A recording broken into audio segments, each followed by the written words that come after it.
bilang pasasalamat po sa Jersey sa kanilang paglalagay ng kanilang rolling store dito po sa aming barangay. Napakalaking tulong po at pakinabang po ang nagawa po nila. Panahon po ngayon ng tag-init, ang kanilang mga produkto, especially ang halo-halo, na abot kaya ng aming mga kabarangay ay malaking tulong po para sa amin.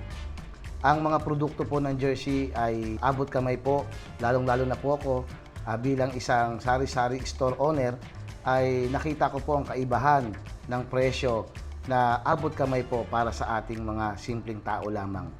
Ako po ay naniniwala ang mga produkto ng Jersey ay magiging kapaki-pakinabang hindi lamang po sa mga sari-sari store kundi sa ating mga kabarangay din. At ako po ay humihingi ng tulong upang suportahan po natin yung mga produkto ng gawang Pinoy dahil ito po ay malaking kapaki-pakinabang hindi lang po sa ating barangay, hindi lamang po sa ating bahay, kundi bungging sa buong bansa. Ang produktong Pinoy po ay malaking bagay po para sa ating ekonomiya. Ito lamang po at kami po ito puso nagpapasalamat sa Jersey, sa mga staff na nandito ngayon at sa produkto po nila na abot kamay para sa atin. Magandang araw po sa inyong lahat.